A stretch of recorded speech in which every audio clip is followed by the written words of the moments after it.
الله سبحانه وتعالى يقول: مروا بالمعروف وانهوا عن المنكر قبل أن تدعوني فلا أجيب لكم وتسألوني فلا أعطيكم وتستنصروني فلا أنصركم. وقال النبي صلى الله عليه وسلم: ألا فليبلغ الشاهد منكم الغائب، أو كما قال النبي صلی اللہ علیہ وسلم. میرے محترم دوستوں اور بزرگوں اور بھائیوں، اللہ نے اس مجمع پر اور ہم پر اور آپ سب پر اپنا فضل اور احسان فرمایا کہ اپنی نسبت پر ہمیں اس میدان میں، اس ماحول میں بیٹھنے کی توفیق عطا فرمائی. جس کے ساتھ اللہ بڑی خیر کا ارادہ فرماتے ہیں، اس کو دین کی محنت کی اور دین کے بارے میں جمع ہونے کی توفیق عطا فرماتے ہیں. ہمارا یہاں بیٹھنا اللہ کی نسبت سے اور بڑی نسبت سے عمل کی قیمت بھی بڑی ہو جاتی ہے. حدیث پاک میں ہے، اللہ فرماتے ہیں: وجبت محبتی للمتحابین فی، کہ لوگ ایک دوسرے سے محبت تو کرتے ہیں، لیکن وہ محبت جو میری نسبت کی وجہ سے ہو، کہ مسلمان سے، اللہ کا بندہ ہونے کی وجہ سے اور حضور صلی اللہ علیہ وسلم کا امتی ہونے کی وجہ سے جو محبت کرتا ہے، یہ اتنی عظیم ہے کہ اس کا صلہ اللہ یہ فرماتے ہیں کہ ان لوگوں سے محبت کرنا مجھ پر واجب ہو گیا.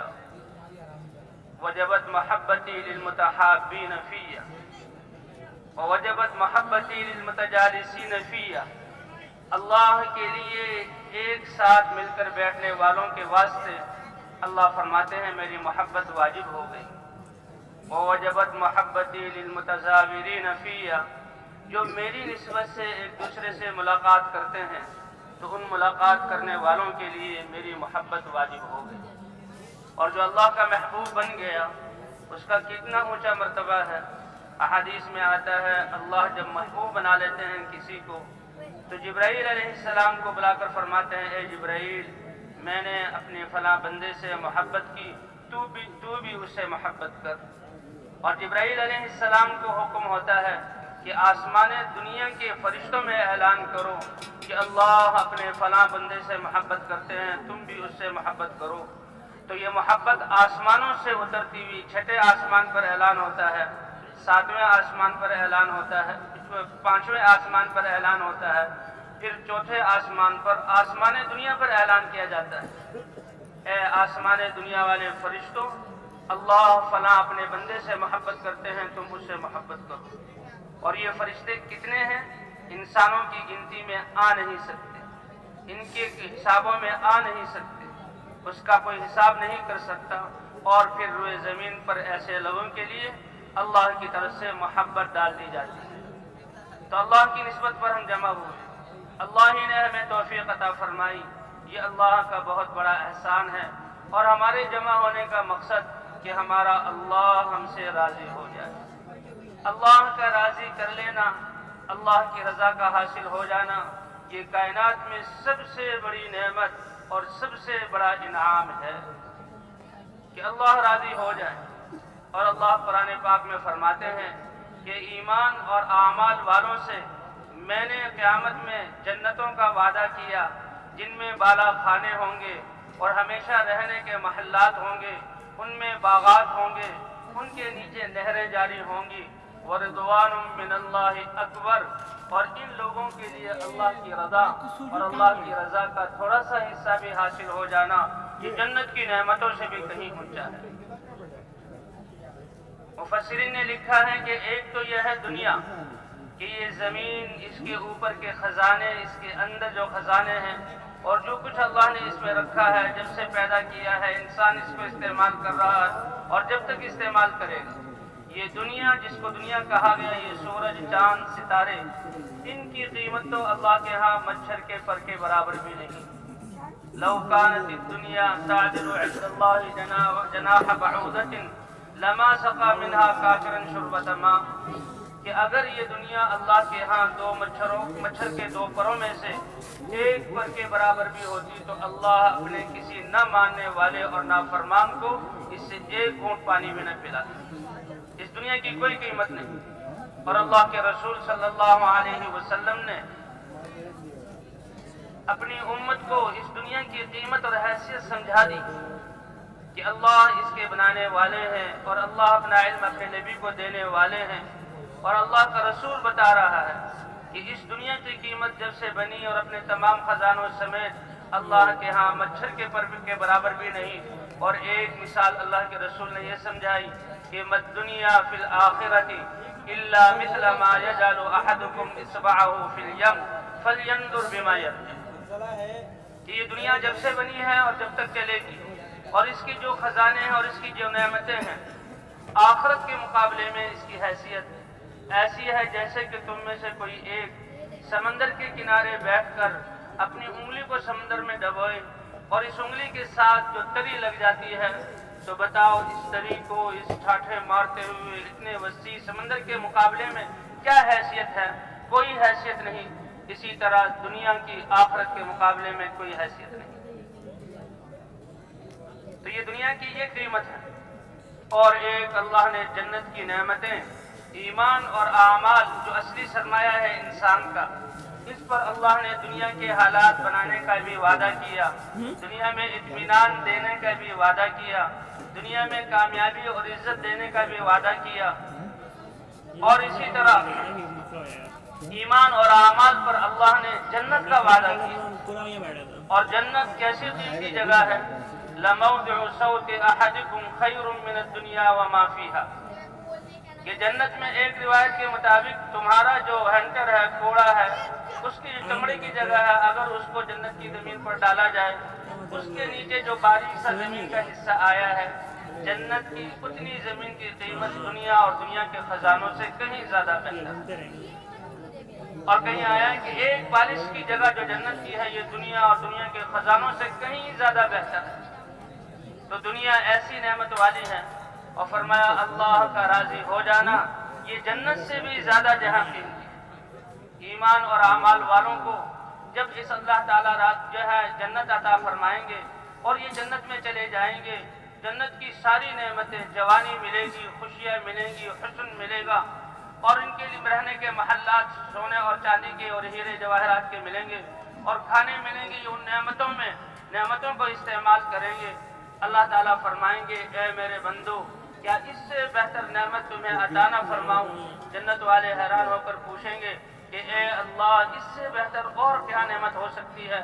اللہ فرمائیں گے الیوم احل علیکم رضوانی فلا اسخط علیکم بعدہ ابدا، آج میں تم پر اپنی رضا واجب کرتا ہوں اور آج کے بعد کبھی تم سے ناراض نہیں ہوں گا۔ کتنا یہ گھنٹے کا چائے اپنے میں رکھتا ہے؟ تو بھی ہمارا اس میدان میں جمع ہونے کا مقصد کہ ہمارا اللہ ہم سے کیسے راضی ہو جائے، اور اللہ کا راضی ہونا یہ اللہ کے دین کے ساتھ ہے، کہ جو دین اللہ نے زندگی گزارنے کا طریقہ انسانوں کے لیے بنایا، پاکیزہ طریقہ، سلامتی والا طریقہ، اور نبیوں کے ذریعے انسانوں تک اس کو پہنچایا، اور نبیوں کی محنت سے یہ دین انسانوں میں زندہ ہوا، اور جن لوگوں نے اس دین کو اپنایا اللہ نے ان کو دنیا میں بھی سرخرو کیا اور آخرت میں بڑی کامیابی اور درجات دینے کا وعدہ فرمایا۔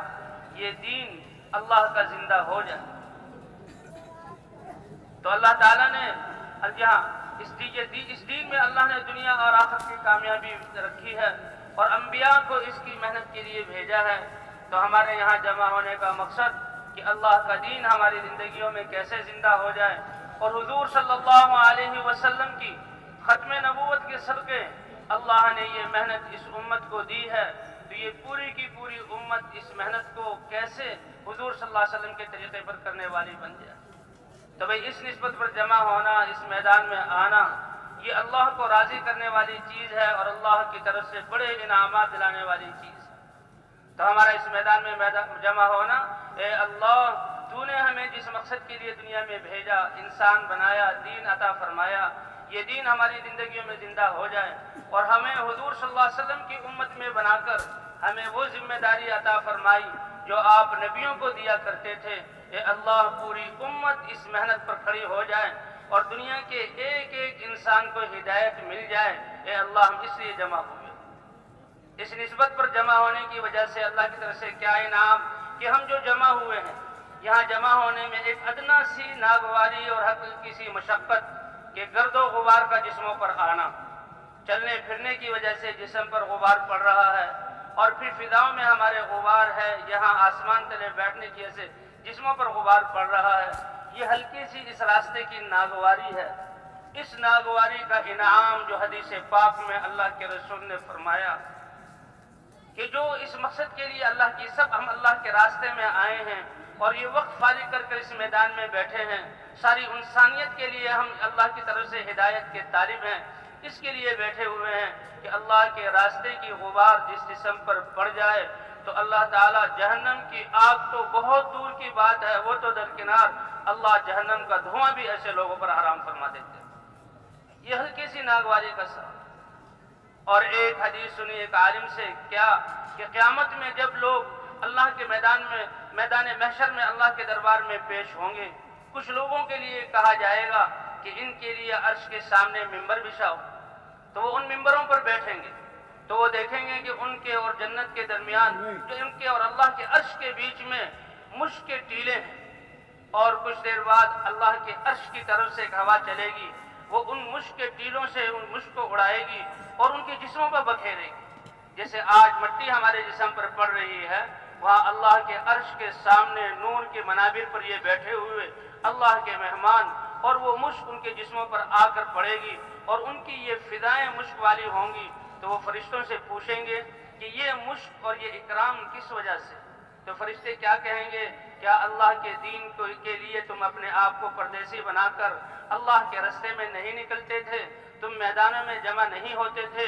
تمہارے اوپر تمہاری ناگواری کی چیز اللہ کے راستے کا غبار تمہارے اوپر نہیں پڑتا تھا؟ کہاں وہ پڑتا تھا؟ کہا یہ وہی تو غبار ہے جو اللہ نے مشک بنا کر تمہارے جسموں پر ڈالا ہے۔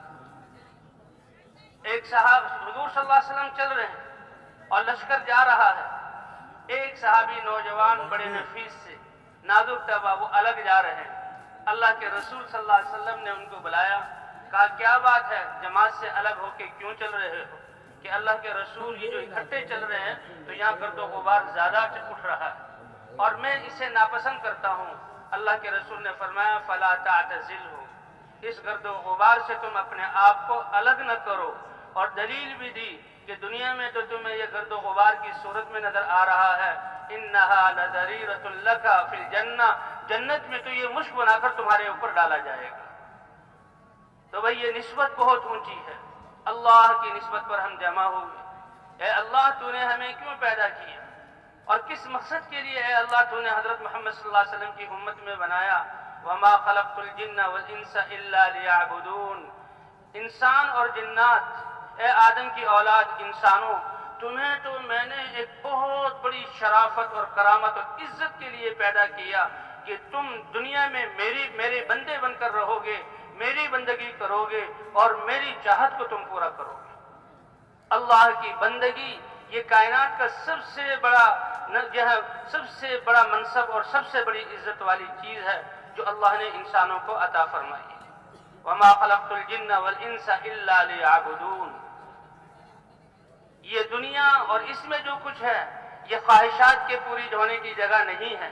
وہ تو اللہ کے رسول صلی اللہ علیہ وسلم فرماتے ہیں کہ یہ دنیا پوری ایک انسان کو دے دی جائے، بلکہ ایک روایت میں کہ ایک وادی پہاڑوں کے بیچ کی جگہ اس کو سونے سے بھر دیا جائے، پہاڑوں ایک پیالے کی طرح جگہ ہے، پہاڑوں تک سونا بھر دیا جائے، ایک انسان کو دیا جائے تو بھی اس سے اس کا پیٹ نہیں بھرے گا، وہ تمنا کرے گا کہ دوسری پر جہاں وادی بھی مجھے سونے سے بھر کر مل جائے اور یہ دنیا بھی مل جائے تو اس کی خواہشات پوری نہیں ہوں گی۔ یہ جائے کہ 7 ارب انسان اگر وہ خواہشات کی لائن پر آ جائیں تو ان کی خواہشات کیسے پوری ہوں گی؟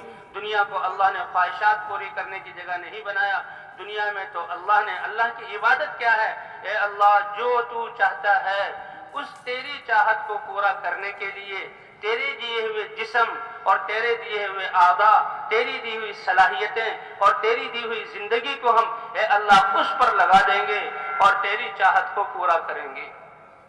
تو اللہ کیا فرماتے ہیں کہ جن لوگوں نے میری چاہت کو پورا کرنے کے لیے اپنی خواہشات کو قربان کیا، اور میں نے جو احکام دیے ان کو پورا کرنے کے لیے انہوں نے دنیا میں مشقتیں جھیلی، تو ان کے لیے جنت ہے، اور جنت میں ہمیشہ ہمیشہ ہمیشہ میں ان کی چاہتوں کو اپنی شان کے مطابق پورا کروں گا۔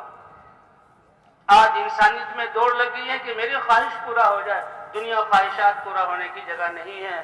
اللہ نے دنیا میں تو ہمیں اپنی بندگی اور اپنے احکام کو پورا کرنے کے لیے بھیجا ہے۔ تھوڑی سی زندگی، پہلی امتوں کی عمریں بڑی ہوتی تھی اور ان کو صرف اللہ کے دین پر چلنا، اللہ کے احکام کو نبی کے طریقے پر پورا کرنا، اس کی ذمہ داری تھی۔ ہزار ہزار سال عمریں، اس سے بڑی عمریں، اس سے چھوٹی، نوح علیہ السلام کے بارے میں آتا ہے ان کی 1200 سال عمر تھی، اور اسی طرح دوسرے انبیاء۔ لیکن اللہ حضور صلی اللہ علیہ وسلم کی امت، آپ صلی اللہ علیہ وسلم نے فرمایا اعمار امتی ما بین 60 و 70، میری امت کی عمریں عام طور پر 60 اور 70 کے درمیان ہوں گی، وَأَقَلُّهُمْ مَنْ يَتَجَاوَزْ، اور ان میں سے کم ہوگا جو 60-70 سال سے آگے بڑھے گا۔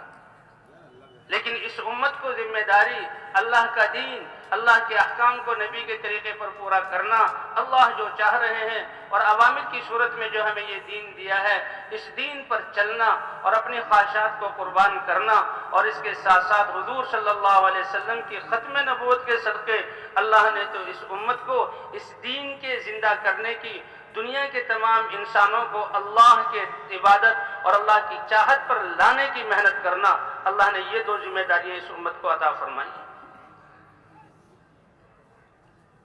والذین جاہدوا فینا لنہدینہم سبلنا وان اللہ لمع المحسنین، کہ جو اللہ کی رضا کو حاصل کرنے کے لیے اپنی جان اور مال کو لگائیں گے اور مشقتیں برداشت کریں گے، تو اللہ کا وعدہ ہے کہ سب سے بڑی دولت ہدایت ہم انہیں عطا فرمائیں گے۔ اس دنیا کو اللہ نے دار الاسباب بنایا کہ تمام چیزوں کو محنتوں کے ساتھ جوڑا، لیکن باقی دنیا کی بھی جتنی محنتیں ہیں ان کے ساتھ اللہ نے وعدہ ظاہر کرنے، وہ نتیجہ ظاہر کرنے کا وعدہ نہیں فرمایا۔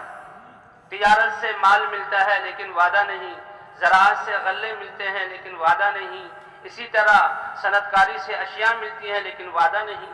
اس لیے کتنے صنعت کار، کتنے تاجر اور کتنے زمیندار محنت کر کے نتیجہ کچھ ملتا نہیں، پریشان ہوتے ہیں اور روتے ہیں۔ لیکن ایک محنت ایسی ہے کہ اللہ تعالیٰ نے اس پر وعدہ کیا ہے کہ سب سے قیمتی دولت عطا فرمائیں گے، اور وہ محنت ہے جو حضور صلی اللہ علیہ وسلم لے کر آئے تھے۔ والذین جاہدوا فینا لنہدینہم سبلنا وان اللہ لمع المحسنین، کہ ہماری رضا کو حاصل کرنے کے لیے جو لوگ کوشش کریں گے، جان مال اور صلاحیتوں کو لگائیں گے اور جہاد کریں گے، تو ہم البتہ ضرور و ضرور ان کو اپنے ساری راہیں کی جو ہے رہنمائی اور رہبری فرمائیں گے اور دکھلا دیں گے جو ہم تک پہنچانے والے۔ تو ہماری سب سے پہلی اور سب سے بڑی ضرورت ہدایت کا ملنا ہے، اس دین میں اللہ کی معرفت کا نور اور یقین کا آ جانا ہے۔ ایمان کا ملنا یہ بہت بڑی نعمت ہے۔ دنیا کی حکومتیں مل جائیں یہ بھی اللہ کی نعمت ہے، مال مل جائے یہ بھی اللہ کی نعمت ہے، رزق مل جائے یہ بھی اللہ کی نعمت ہے، لیکن یہ چھوٹی نعمتیں ہیں، اور یہ نعمتیں تو اللہ اپنے نہ ماننے والوں کو، اپنے نافرمانوں کو اور مقابلے میں آنے والوں کو بھی دے دیتے ہیں، اس کی کوئی حیثیت نہیں ہے۔ لیکن ایمان اور اعمال اور دین کی محنت یہ اللہ تعالیٰ ان لوگوں کو عطا فرماتے ہیں جن کو اللہ چنتے ہیں۔ ایمان کا ملنا یہ بڑی نعمت ہے، اللہ کے دین پر عمل کرنے کی توفیق مل جانا یہ بڑی نعمت ہے، ہدایت کا مل جانا یہ بڑی نعمت ہے، اور پھر ایسی محنت جس سے تمام انسانوں میں ہدایت آ جائے، اس کے لیے تو اس امت کا چناؤ ہوا ہے۔ جی، التعب موقت والاجر مؤبد، محنت تھوڑے سے دنوں کی ہے اور جو اجر ہے وہ ہمیشہ ہمیشہ کی ہے۔ دنیا کی جتنی محنتیں بھی ہیں ان کا اگر فائدہ بھی ہو تو وقتی اور ایک دفعہ کے لیے، لیکن دین پر جو انسان دین پر چلتا ہے، اللہ کے احکام کو پورا کرتا ہے، اللہ تعالیٰ دنیا میں بھی اطمینان، عافیت والی سکون عطا فرماتے ہیں، اور آخرت میں اس کا فائدہ ہمیشہ ہمیشہ ہمیشہ کا ہوتا ہے۔ تو اصل ہماری ضرورت اور ہماری حاجت ہدایت کا مل جانا ہے۔ ہدایت مل گئی تو ساری جہن سب سے بڑی کامیابی مل گئی، اور اگر ہدایت نہ ملی تو یہ انسان بہت بڑا ناکام ہے۔ اللہ کے رسول صلی اللہ علیہ وسلم نے آخرت کے مناظر میں سے ایک منظر بیان فرمایا کہ جب روئے زمین کے سارے انسان اللہ کے دربار میں ہوں گے تو نافرمانوں میں سے جو سب سے زیادہ نعمتوں کو حاصل کرنے والا، ان سے فائدہ حاصل کرنے والا ہوگا، اس کو سب کے سامنے لایا جائے گا۔ اب ساری دنیا کے انسان دنیا کی نظر سے دیکھیں گے کہ یہ تو دنیا کے اعتبار سے سب سے زیادہ نعمتوں والا اور سب سے زیادہ مزے کر کے آیا ہے۔ پھر اللہ جبرائیل علیہ السلام کو فرمائیں گے کہ اس کو یہاں سے لو اور جہنم میں ڈالو نہیں، بلکہ ڈالنے سے پہلے جہنم کے شعلوں میں ایک غوطہ دے کر لے آؤ۔ اس کو جہنم کے شعلوں میں ایک غوطہ دے کر لایا جائے گا اور اس کو اس کے اپنے مقام پر کھڑا کیا جائے گا۔ پھر اللہ کی طرف سے سوال ہوگا، اے بندے بتاؤ، هل مر بک نعیم قط، ہے تو یہ دنیا میں سب سے زیادہ نعمتوں سے مزے حاصل کرنے والا، اور سوال ہو رہا ہے کیا تمہارے پاس سے دنیا میں کوئی نعمت گزری بھی ہے؟ وَهَلْ رَأَيْتَ خَيْرًا قَطْ، کیا دنیا میں تم نے کوئی بھلائی اور خیر اور سکھ دیکھا بھی ہے؟ تو وہ جہنم میں صرف ایک غوطہ دینے کی وجہ سے اتنی تکلیف میں ہوگا کہ دنیا کی ساری نعمتوں کے مزے اس کے ذہن سے غائب ہو جائیں گے، اور قسم کھا کر کہے گا ما مر بی نعمت قط، میرے پر نعمت کا حاصل کرنا تو دور کی بات ہے، کوئی نعمت میرے پاس سے گزری بھی نہیں، اور زندگی میں تو کوئی سکھ کا ساتھ میں نے گزارا بھی نہیں۔ تو اللہ دکھا دیں گے کہ دیکھو دنیا کی نعمتوں کی یہ حقیقت کہ یہ بھول گیا اور ایک غوطے کی وجہ سے ان کی اس تکلیف میں ہے، اور کیونکہ یہ نافرمان اور جہنمی ہے، اس کے بارے میں فیصلہ ہوگا کہ ہمیشہ ہمیشہ ہمیشہ کے لیے اس کو اس جہنم میں ڈال دیا جائے کہ کبھی نہیں نکالا جائے گا۔ اللہ ہم سب کی حفاظت فرمائے۔ پھر اللہ دکھائیں گے محشر والوں کو سارے بادشاہ، سارے وزیر، سارے فوج والے، سارے کارخانوں والے اور سارے بازاروں کے مالک اور زمینوں کے مالک، کہ دنیا میں جو سب سے زیادہ تنگی میں لیکن جنت والوں میں سے، یہ اپنی ان تنگیوں کے حالات میں بھی اللہ کی ذات پر ایمان اور یقین، اس میں کوئی ذرہ برابر کمی نہیں آئی، اور کسی حال میں بھی اس نے اللہ کے حکم کو نہیں چھوڑا، اس کو لایا جائے گا اور ساری دنیا کے انسانوں کے سامنے کھڑا کیا جائے گا۔ تو انسان تو اپنی نظروں سے دیکھ کر اس پہ افسوس کریں گے، یہ بیچارہ کیسا تکلیفوں میں رہا ہوا، کیسا دنیا میں یہاں مشقتوں سے گزر کر آیا، اس کو تو دنیا کی کوئی نعمت بھی نہیں ملی، لیکن اس کا درجہ اللہ کے ہاں کتنا ہے۔ اے جبرائیل میرے اس بندے کو لے جاؤ اور جنت میں داخل کرنے سے پہلے جنت کی فضاؤں میں ایک غوطہ دے دو۔ تو جنت کی فضاؤں میں اس کو داخل کر کے لایا جائے گا اور پھر یہاں کھڑا کیا جائے، اسی مقام پر کھڑا کیا جائے گا، پوری دنیا کے انسان اس کو دیکھیں گے۔ پھر اللہ کی طرف سے سوال ہوگا، اے میرے بندو بتاؤ، سارے جہاں کائنات کے سامنے، مخلوق کے سامنے، هل مر بک بؤس قط، کیا کوئی تکلیف دنیا میں تمہارے پاس سے بھی گزری ہے اور دنیا میں کوئی تنگی کا حال بھی دیکھا ہے؟ جنت میں ایک غوطہ کھانے کی وجہ سے اس کے دل میں ایسی خوشیاں اور اس کا جسم ایسی راحتوں والا کہ دنیا کی ساری مشقتیں اور تکلیفیں جو اللہ کے راستے میں اس نے جھیلی تھی، اللہ دماغ سے مٹا دیں گے، اور محشر والوں کے سامنے قسم کھا کر کہے گا، اے رب العالمین، میں نے تو کوئی تکلیف میرے پاس سے دنیا میں کوئی دکھ نہیں گزرا، اور میں نے تو کبھی دکھی کا وقت نہیں دیکھا، میں نے تو راحت ہی راحت دیکھی ہے۔ اعلان ہوگا، اے میرے نیک بخت بندے، جس جنت کے ایک جھونکے نے تجھے اتنی لذتیں دی، اب ہمیشہ ہمیشہ تو اس جنت میں رہے گا۔ تو ہماری سب سے بڑی اور سب سے اہم ضرورت ہدایت کا مل جانا ہے، یہی کامیابی کا دار و مدار ہے۔ اللہ نے انسانوں کی کامیابی کو بہت آسان کیا کہ دل کے یقین کو ٹھیک کر لو اور جسم سے نکلنے والے اعمال کو اللہ کی چاہت کے مطابق کر لو، وہ اللہ تمہارے ساتھ ہے اور تمہیں کامیاب کر دے گا۔ اللہ تعالیٰ حدیث قدسی میں فرماتے ہیں، اے ابن آدم لا تخف من ذی سلطان، کائنات کا بادشاہ میں ہوں اور سارے حالات میرے قبضے قدرت میں ہیں، جو کچھ ہو رہا ہے میرے امر سے ہو رہا ہے، لہذا کسی دبدبے اور سلطنت والے سے تو خوف نہ کرنا جب تک کہ میری بادشاہت قائم ہے، اور میری بادشاہت کبھی ختم ہونے والی نہیں۔ اللہ کی ذات پر ایمان کا کیا مطلب کہ ڈر ہو تو اللہ کا ہو کہ اللہ کہیں مجھ سے ناراض نہ ہو جائیں، کیونکہ میرے خالق بھی وہی ہیں، میرے مالک بھی وہی ہیں، میرے رزاق بھی وہی ہیں، اور میری زندگی کا نظام چلانے کے لیے اس زمین اور آسمان کی خلاؤں میں کتنے نظام اللہ نے قائم کیے ہوئے ہیں، کیسے نباتات کا سلسلہ چل رہا ہے، کیسے جانوروں کو جو ہے تابع کیا گیا ہے، کیسے اللہ ہوائیں چلا رہے ہیں اور فرشتوں کو انسانوں کی خدمت میں لگایا ہوا ہے کہ وہ اللہ ناراض نہ ہو جائے۔ جی ہاں، تو یہ انسان اللہ نے اس کو اس دنیا میں اللہ کی چاہت پورا کرنے کے لیے بھیجا کہ انسان کے دل میں اللہ کی ذات کا یقین اور جسم سے نکلنے والے اعمال اللہ کی چاہت کے مطابق ہوں۔ تو ایمان کے خوف ہو تو اللہ کا، اے میرے ابن آدم تو کسی سلطنت والے سے نہ ڈر جب تک کہ میری سلطنت قائم ہے اور میری سلطنت کبھی ختم نہیں ہونے والی۔ تو ایمان سب کچھ اللہ کے ہاتھ میں، خوف اس لیے آتا الایمان بین الخوف والرجاء، کہ امید ہو تو اللہ کی ذات سے اور خوف ہو تو اللہ کی ذات کا۔ حضرت عبداللہ ابن عمر رضی اللہ عنہما صحابی ہیں، سفر سے واپس آ رہے ہیں، ایک جگہ پر پہنچے تو بہت سارے لوگ ایک چوراہے پر کھڑے ہوئے تھے۔ پوچھا کیا بات ہے؟ کہ جی جنگل سے ایک شیر آ گیا اور وہ بیچ میں آ کر کھڑا ہوا ہے، لوگ اس سے ڈرے ہوئے، راستہ روکا ہوا ہے۔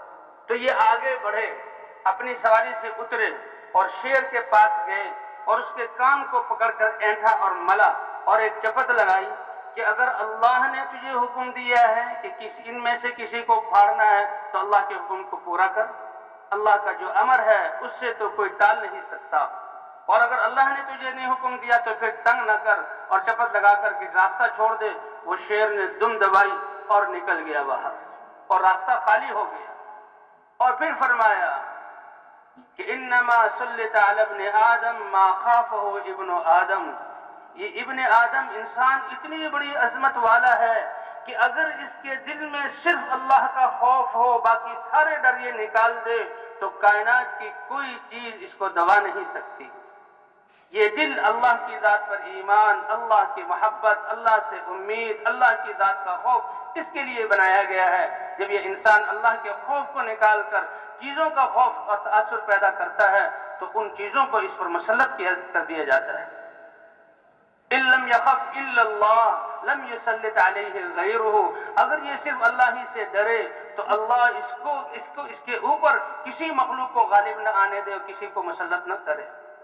اور فرمایا وَإِنَّمَا وُكِّلَ ابن آدم إِلَى مَنْ رَجَاهُ مَا رَجَاهُ ابن آدم، اگر یہ انسان کسی چیز سے مخلوق سے امید باندھ لیتا ہے تو اللہ تعالیٰ اس انسان کو اس کے حوالے کر دیتے ہیں، جاؤ اس سے اپنے جو ہے کام پورے کراؤ اور اس سے اپنی حاجتیں مانگو، اور وہ بھی مخلوق ہے۔ اور اگر یہ انسان اپنے دل سے ساری چیزوں سے امیدیں منقطع کر کے اللہ کی ذات پر امید کو پختہ کر لے، اللہ فرماتے ہیں کہ میں کسی اور کے اس کو حوالے نہیں کروں گا۔ جو اللہ سے امید باندھے گا اللہ اپنی قدرت سے اس کے کام جو ہے پورے کریں گے۔ وَمَن يَتَوَكَّلْ عَلَى اللَّهِ فَهُوَ حَسْبُهُ، اے ابن آدم تو رزق کی تنگی سے نہ ڈر، تو رزق کی تنگی سے کہ میں جہاں اتنے زیادہ افراد ہو گئے، اتنے زیادہ لوگ ہو گئے اور میں محنت نہ کروں تو رزق کہاں سے آئے گا؟ رزق دینے والی ذات اللہ کی ہے۔ خزائنی ملآنا، میرے خزانے بھرے پڑے ہیں، میرے خزانے بھرے پڑے ہیں۔ وخزائنی لا تنفد، اور میرے خزانے کبھی کم نہیں ہوں گے۔ اے ابن آدم تجھے تو دنیا میں نے اپنی عبادت کے لیے پیدا کیا ہے، اللہ کی عبادت، اللہ کی چاہت کو پورا کرنا، اللہ کے احکام کو پورا کرنا، جو اللہ نے امر دیا نبی کے طریقے پر پورا کرنا۔ میں نے تو تجھے اپنی عبادت کے لیے پیدا کیا ہے، فلا تلعب، دنیا کی زندگی کو غفلت میں اور کھیل کود میں نہ گزارنا، یہ بڑی تیرے نقصان کی بات ہے۔ وقدرت لک رزقک، اور تیرا رزق میں نے مقدر کر دیا ہے، وہ رزق تجھے پہنچ کر رہے گا، لہذا رزق کی تلاش میں اپنے آپ کو تھکانا نہیں۔ یہ تو اللہ کا وعدہ ہے۔ فَوَعِزَّتِي وَجَلَالِي، مجھے اپنی عزت اور اپنے جلال کی قسم، جو میں نے تیرے لیے مقدر کیا، تقسیم کیا ہے، اگر تو اسی پر راضی ہو کر قناعت کرے گا اور اسی کو جو ہے لے لے گا، اَرَحْتُ قَلْبَكَ وَبَدَنَكَ، میں تیرے دل کو بھی راحت عطا فرماؤں گا اور میں تیرے جسم کو بھی راحت عطا فرماؤں گا، اور تجھے میں اپنے ہاں محبوب، تو میرے ہاں قابل تعریف ہوگا۔ ہاں میرے ہاں قابل تعریف ہوگا. لیکن وَإِن لَّمْ تَرْضَ بِمَا قَسَمْتُهُ لَكَ مِنَ الدُّنْيَا، جو میں نے تیرے لیے تقسیم کیا ہے اس پر تو راضی نہ ہوا، بلکہ اور حاصل کرنے کی تگودو میں تو نے اپنے آپ کو تھکایا، تو مجھے بھی اپنی عزت اور جلال کی قسم ہے لَأُسَلِّطَنَّ عَلَيْكَ الدُّنْيَا، پھر دنیا تیری خادم نہیں بنے گی، دنیا کو تیرے اوپر ایسا مسلط کروں گا کہ اس دنیا کو حاصل کرنے کے لیے تو ایسا پھرے گا جیسے جنگل میں اور صحراؤں میں ایک جہاں جانور، وحشی جانور جو ہے وہ پھرتا ہے، اس کو اپنا مقصد نہیں ملتا، اور میرے ہاں تیرا درجہ گر جائے گا. اے ابن آدم، میں نے آسمانوں کو اور زمینوں کو پیدا کیا، زمین اور آسمان اور ان کے درمیان کی مخلوقات ہے، اس مخلوقات نے مجھے، اس کے بنانے نے مجھے نہیں تھکایا، تو کیا ایک وقت کا رزق جو میں تجھ تک پہنچاؤں تو وہ مجھے تھکا دے گا؟ میں نے رزق کا وعدہ کیا ہے.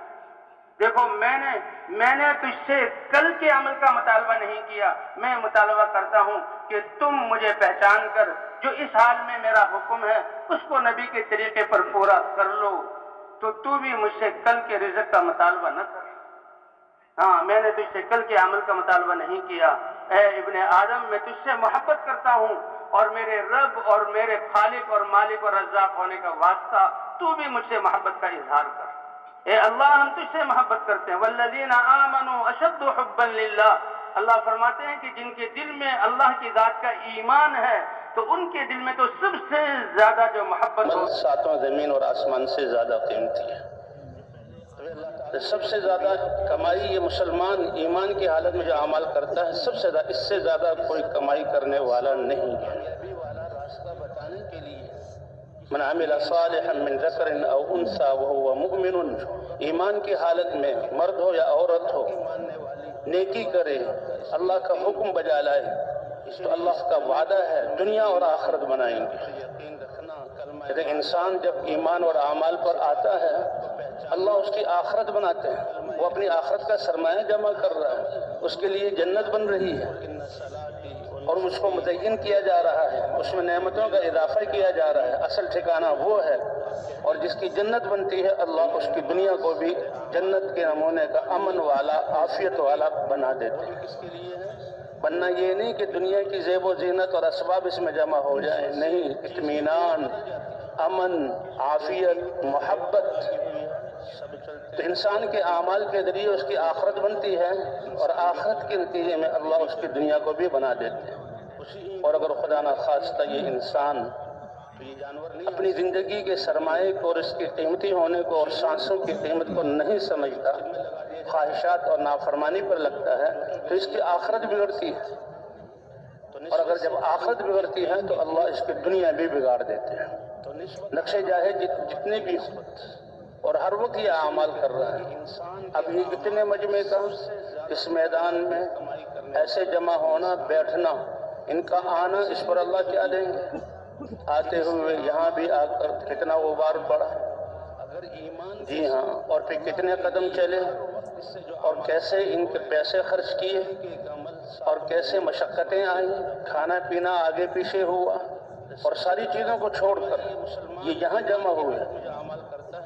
تو اللہ فرماتے ہیں میرے لیے جمع ہونے کے والوں کے، میری نسبت پر جمع ہونے والوں کے لیے میری محبت واجب ہو گئی.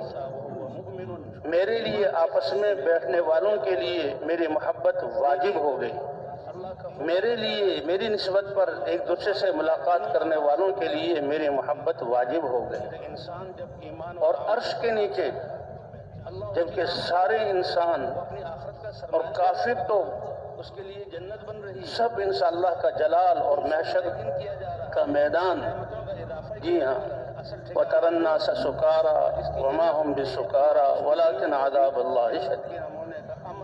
حمل والوں عورتوں کے حمل گر جائیں گے ڈر کی وجہ سے، اور لوگوں کے ہوش اڑ جائیں گے جیسے نشے میں ہوتے ہیں، لیکن یہ اللہ کا غصہ اور عذاب اس کی سختی کی وجہ سے.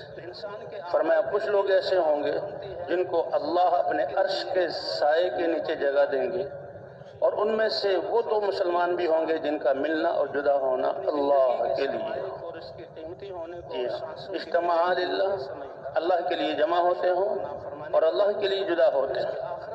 تو ہمارا یہ سب کا جمع ہونا یہ اللہ کے لیے، اللہ کی نسبت پر عمل۔ اب یہاں نماز ادا کی اتنے بڑے مجمع نے، پھر اللہ کے راستے کی نماز، اور نماز ادا کر کے پھر یہ بیٹھ گئے۔ ان کا بیٹھنا، ان کا دیکھنا، ان کا سننا، بولنے والے کا بولنا، اور پھر اگر کوئی مشقت آئے تو یہ سب نیکیاں ہیں جو اللہ اس کے لیے لکھتے ہیں، اور اس کا اجر اللہ اپنی رضا کی صورت میں آخرت میں عطا فرمائیں گے اور جنت کی صورت میں عطا فرمائیں گے، اور اس کا اثر دنیا میں آپس میں الفتیں، محبتیں، اور آپس میں جو ہے ایثار اور ہمدردی کے جذبات اور اللہ اخلاق عطا فرمائیں گے۔ یہ کوئی معمولی نہیں ہے اللہ کی نسبت پر جمع ہونا۔ انسان یہ اعمال کی مشین ہے، ہر وقت اس سے عمل ظاہر ہو رہا ہے، دیکھ رہا ہے، اگر بے مقصد غفلت کا دیکھنا دیکھ رہا ہے، اس پر یہ روئے گا۔ اگر ایمان کی بنیاد پر اللہ کا امر سمجھ کر دیکھ رہا ہے، اللہ اس کو اپنا دیدار عطا فرمائیں گے۔ الفاظ بول رہا ہے، بولنا فضول بے مقصد اگر گناہ میں ہے تو اللہ کی پناہ، لیکن اللہ کے امر کی وجہ سے بول رہا ہے تو اس کا بولنا، اس پر اللہ وہ اجر عطا فرمائیں گے کہ زمین اور آسمان کے خزانے اس کے پاسنگ میں بھی نہیں آ سکتے۔ ایمان والے کا ایک دفعہ سبحان اللہ کہنا، حضرت سلیمان علیہ السلام نے فرمایا کہ یہ داؤد اور آل داؤد، ان کی بادشاہت اور مملکت، اس میں سلیمان علیہ السلام کی بادشاہت ہواؤں پر، پرندوں پر، جنات پر، یہ سب پر حکومت اس سے کہیں زیادہ بہتر ہے ایمان والے کا سبحان اللہ کہنا۔ انسان یہ اعمال کی مشین، اور یہ ایسا سرمایہ ہر وقت صادر ہوتا ہے، اور یہ ایسا سرمایہ ہے کہ یہ ہر وقت انسان کو آخرت میں بھی نفع دے گا اور دنیا میں بھی نفع دے گا۔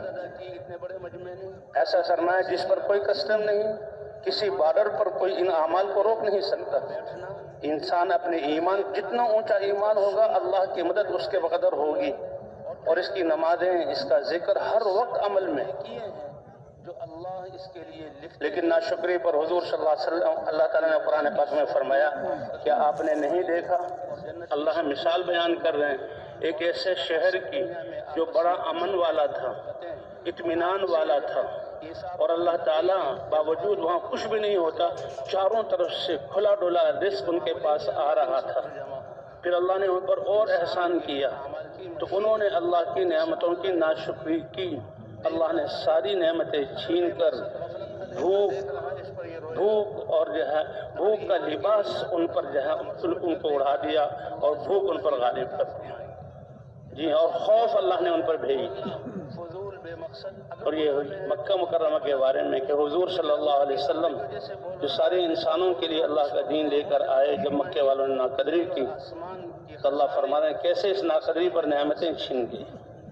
تو اس لیے حضرات انبیاء کرام انسانوں اور اپنی قوموں کے ہمدرد، اور انسانوں کو اس کلمہ کی دعوت دے کر اللہ کے دین کی طرف بلانے والے، دین زندگی گزارنے کا وہ عزت والا اور وہ بابرکت طریقہ اور وہ آسان اور انسان کی فطرت کے مطابق طریقہ ہے کہ دین پر چل کر اللہ دنیا بھی بناتے ہیں اور آخرت بھی۔ اسی لیے اللہ نے پچھلی قوموں کے واقعات بیان کر کے فرمایا، وَلَوْ أَنَّ أَهْلَ الْقُرَىٰ آمَنُوا وَاتَّقَوْا لَفَتَحْنَا عَلَيْهِمْ بَرَكَاتٍ مِّنَ السَّمَاءِ وَالْأَرْضِ وَلَٰكِن كَذَّبُوا فَأَخَذْنَاهُمْ بِمَا كَانُوا يَكْسِبُونَ۔ اگر یہ آبادیوں میں رہنے والے، شہر کے ہوں، دیہاتوں کے ہوں، گھروں میں رہنے والے اللہ کی ذات پر ایمان لے آتے، یہ ایمان کتنی بڑی دولت ہے، کتنا بڑا علم ہے، کتنا بڑا یقین ہے یہ ایمان، کہ ایمان کے ذرے کی بنیاد پر اللہ تعالیٰ اس کو جنت، دنیا سے کئی گنا بڑی جنت عطا فرمائے۔ ایک حدیث میں حضور صلی اللہ علیہ وسلم نے فرمایا، مختلف الفاظ ہیں کیونکہ مختلف حالات، ارب انسان یا کروڑوں انسان ہوں گے جو آخر میں جہنم سے نکلیں گے۔ ایک کے بارے میں فرمایا کہ اللہ تعالیٰ جہنم سے، حضور صلی اللہ علیہ وسلم فرما رہے ہیں کہ میں جو سب سے آخر میں جہنم سے نکلے گا اور سب سے آخر میں جنت میں داخل ہوگا، میں وہ جانتا ہوں۔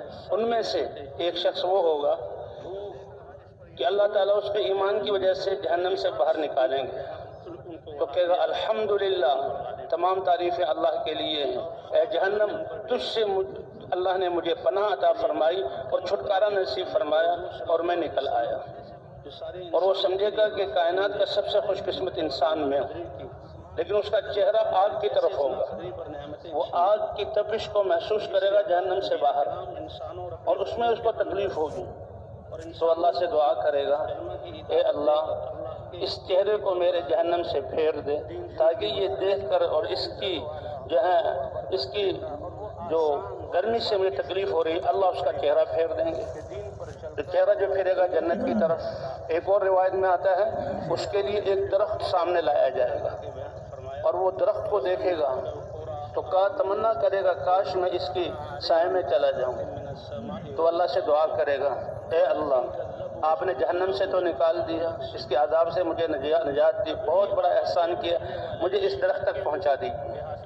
اللہ پوچھیں گے اس کے بعد تو تم کوئی مانگو گے؟ کچھ مانگو گے نہیں، جہنم سے میں نے نکالا ہے اپنے فضل سے، اس کے بعد تو کچھ نہیں مانگو گے۔ وہ عہد پیمان کرے گا اور کہے گا کہ میں نہیں سوال کروں گا اس کے بعد۔ اللہ تعالیٰ اس درخت کے سائے کے نیچے پہنچا دیں گے۔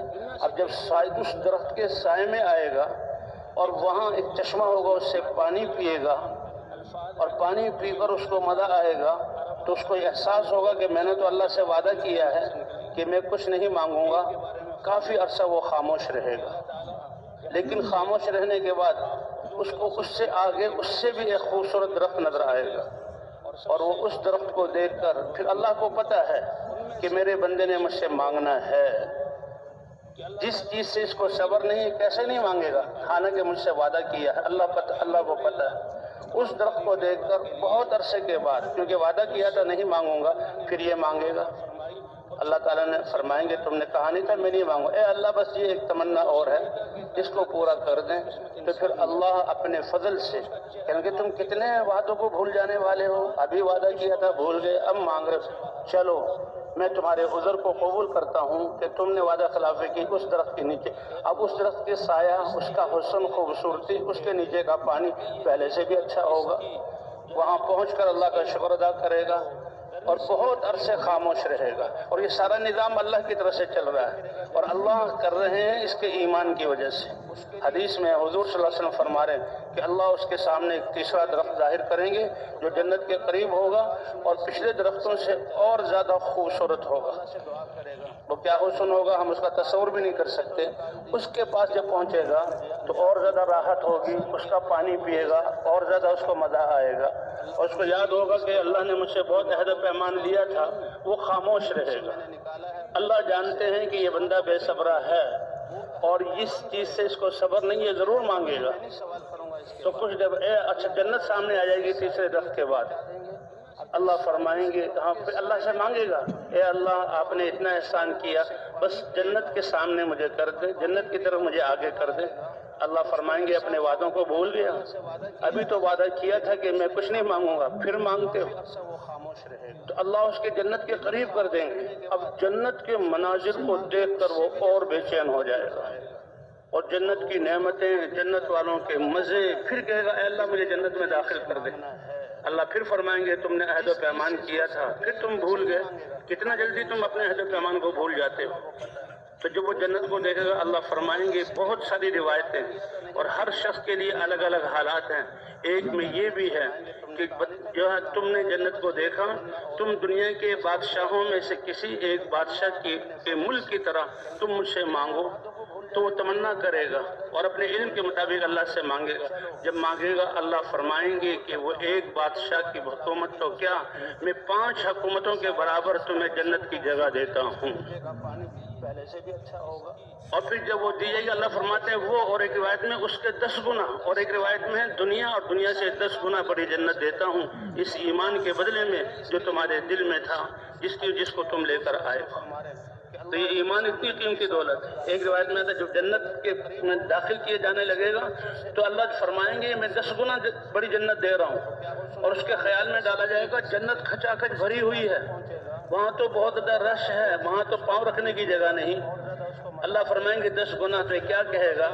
اے اللہ، آپ رب العالمین ہوتے ہوئے اور الہ ہوتے ہوئے مجھ سے مذاق کر رہے ہیں کہ جنت میں پاؤں رکھنے کی جگہ نہیں، اور آپ مجھ سے جہاں مجھے 10 گنا بڑی جنت، آپ تو رب العالمین ہیں۔ اس پر اللہ کے مناسب جو ہنسنا ہے وہ اللہ مسکرائیں گے اور ہنسیں گے، اور اس پر حضور صلی اللہ علیہ وسلم بھی مسکرائے، اور جن صحابی نے بیان کیا وہ بھی مسکرائے کہ اس بندے کی اس ایسے بات پر اللہ خوش ہوں گے اور دنیا سے 10 گنا بڑی جنت عطا فرما دیں گے۔ کچھ نہیں مانگوں گا، پھر مانگتے ہو تو اللہ اس کے جنت کے قریب ایمان والے کو جایا جائے گا اللہ کے دربار میں، اور یہ بھی جنت سے نکالا جائے، جہنم سے نکالا جائے گا۔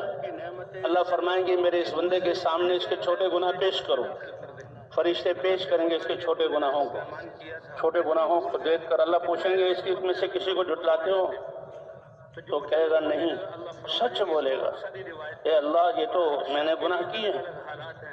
اب فضول دیکھنا، فضول زبان سے بات نکالنا، اللہ کی دی امانت وقت کو فضول گزارنا، کتنے اس کے فضول ہاتھ چلانا، فضول کہیں جانا، یہ لایانی میں لگنا، یہ بھی کتنے بڑے گناہ ہیں۔ تو وہ سب کو یاد کرے گا اور دل میں سوچے گا اب آئی مصیبت، یہ تو سارے گناہ میں نے کیے، چھوٹے چھوٹے گناہ ہیں۔ اب وہ گھبرائے گا تو وہ اپن مان لے گا کہ میں نے کیے ہیں۔ یہ سچ بولنا اس وقت، حدیث میں آتا ہے اللہ فرمائیں گے اے میرے بندے جا، اچھا وہ گھبرائے گا کہ ابھی تو یہ چھوٹے گناہ ہیں، بڑے گناہ تو ابھی پیچھے باقی ہیں، وہ تو اللہ نے یاد دلائی نہیں، ابھی چھوٹے گناہوں کی سے پکڑ ہو رہی ہے۔ اللہ فرمائیں گے جاؤ میں نے تمہارے چھوٹے گناہوں کو معاف کیا اور ان گناہوں کو نیکیاں بنا کر تمہیں تمہارا اس کا ثواب تمہارے لیے لکھ دیا۔ تو وہ کہے گا اے اللہ، اب وہ خوش ہوگا، یہ اللہ کیسے مہربان ہے، کیسے کریم ہے کہ میرے ایمان کی وجہ سے گناہوں کو بھی نیکیوں میں بدل کر اس کا اللہ اجر عطا فرما رہے ہیں۔ تو اب کہے گا بڑے دل، اے اللہ میرے تو بڑے گناہ بھی باقی ہیں، بہت بڑے بڑے گناہ ہیں، کہ کون کون سے اللہ میں نے کہ اللہ فرمائیں گے جاؤ تمہارے بڑے گناہوں کو بھی نیکی بنا کر اس کا اجر جنت کی صورت میں نے تم کو عطا کر دیا۔ وہ بھی مسکرائے کہ اس بندے کی اس ایسے بات پر اللہ خوش ہو۔ تو علماء فرماتے ہیں کہ سچ بولنے کی وجہ سے وہ سچ بولا تو اللہ یہ اس کو عطا فرمائیں گے۔ بعض مجرم لوگ ایسے ہوں گے اور شاید وہ کافر ہیں، ایمان ان میں نہیں ہے، ان سے کہیں گے، اللہ فرمائیں گے کہ بھئی دیکھو تم نے یہ گناہ کیے، تو وہ دائیں بائیں دیکھے گا، کوئی گواہی دینے والا تو نہیں ہے جو اس وقت گناہ میں تھا، وہ دیکھا کوئی بھی نہیں ہے، وہ جھوٹ بولے گا اور کہا کہ میں نے یہ گناہ نہیں کیے۔ اللہ فرماتا ہے الیوم نختم علی افواہہم وتکلمنا ایدیہم، ان کی زبانوں پر ہم تالے لگا دیں گے، مہر لگا دیں گے، اور ان کے اعضاء بولیں گے اے اللہ اس نے ہم سے یہ گناہ کیے ہیں۔ اس لیے قرآن پاک میں ہے یا ایھا الذین آمنوا اتقوا اللہ وقولوا قولا سدیدا، اے ایمان والوں اللہ سے ڈرو اور سچ بولو۔ یہ سچ ایسی اچھی صفت ہے کہ سچ بولنے والے اگرچہ گناہ گار ہوں گے اللہ کے سامنے سچ بولیں گے، اس پر اللہ تعالیٰ ان کے سچ بولنے پر ان کے گناہوں کو بخش دیں گے اور اس کو نیکی کی صورت میں ثواب عطا فرمائیں گے۔ اور جھوٹ بولنے والوں کو، جو جھوٹ کا عادی ہے وہ اللہ کے سامنے بھی جھوٹ بولے گا، کہے گا ہم نے تو نہیں یہ گناہ کیا۔ کافر کہیں گے ہمارے پاس تو کوئی ڈرانے والا نہیں آیا، تو اللہ فرمائے جاؤ ان کو منہ کے بل گھسیٹ کر جہنم میں ڈال دیا جائے، اللہ ہماری حفاظت فرمائے۔ اس لیے بھئی اللہ تعالیٰ نے ہمیں حضرات انبیاء کرام کو جو بھیجا ہے ایک طریقہ زندگی دین دے کر بھیجا ہے، اور دین یہ اللہ کے احکام کا نام ہے۔ ہر وقت انسان یہ اعمال نیک اعمال ہیں، بھی دنیا میں اس سے اللہ آخرت بناتے ہیں اور اللہ دنیا بھی بناتے ہیں۔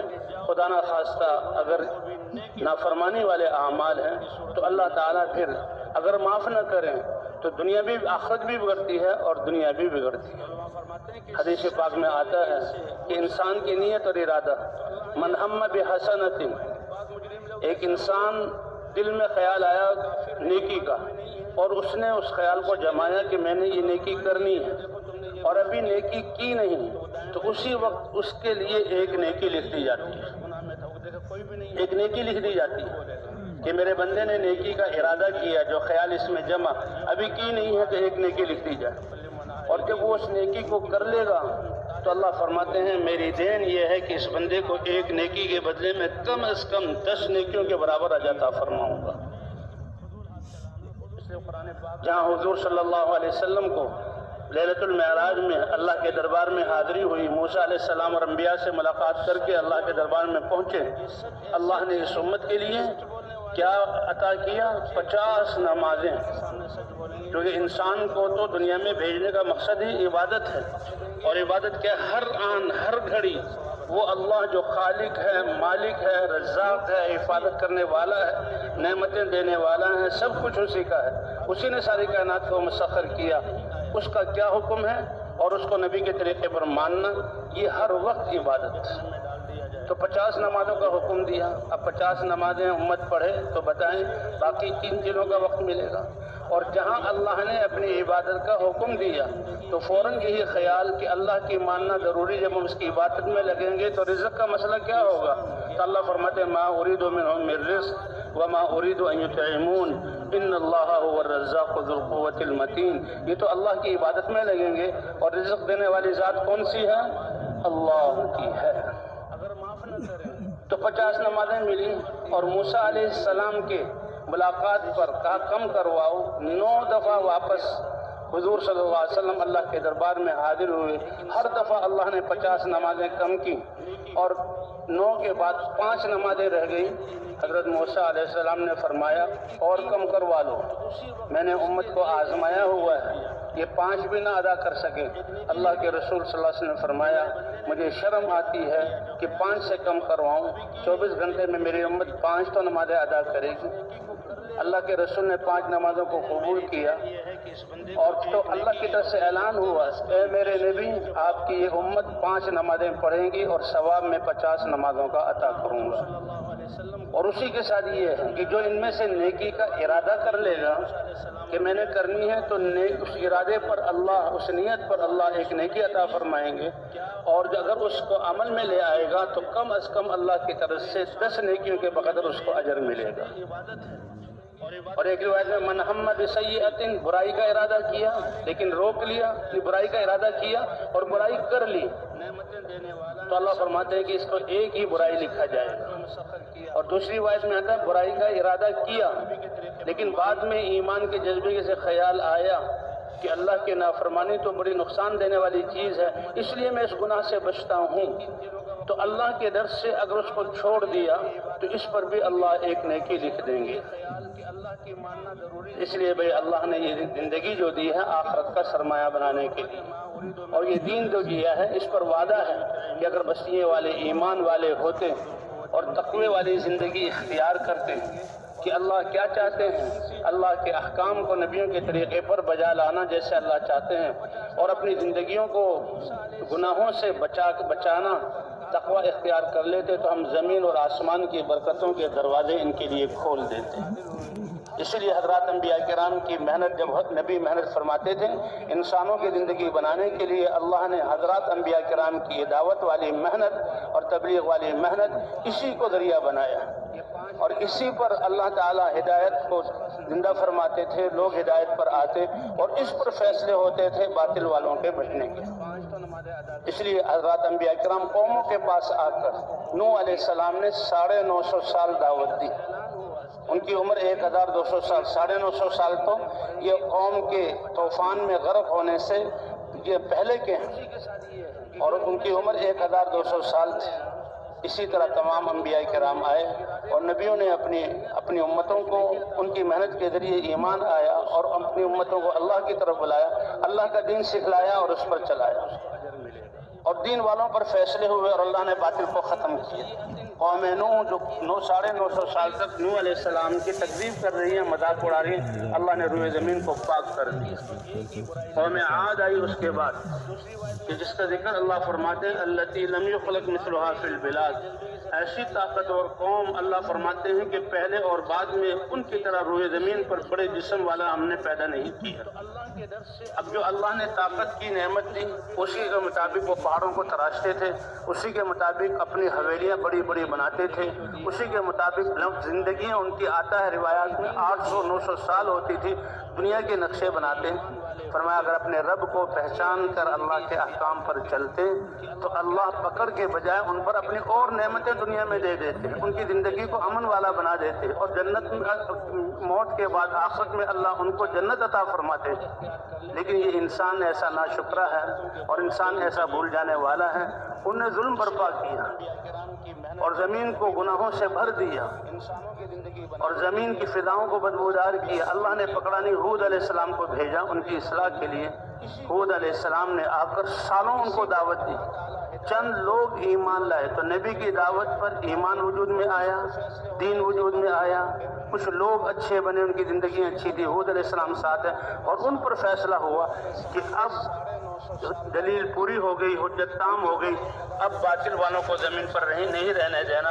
اللہ نے ہوا جیسی ایک نعمت کو، لطیف نعمت جو مخلوق کو بھیجا، 7 لیال و 8 ایام، 7 راتیں اور 8 دن مسلسل ہوا چلی۔ اب ہوا انسان کے لیے کتنی ضروری ہے کہ انسان سانس لیتا ہے، لیکن اسی ہوا کو اللہ نے ان کی ہلاکت کا ذریعہ بنایا۔ جب تیز چلی تو وہ اپنی بڑی بڑی حویلیوں میں، گھروں میں داخل ہو کر انہیں اپنے گیٹ اور دروازے بند کیے۔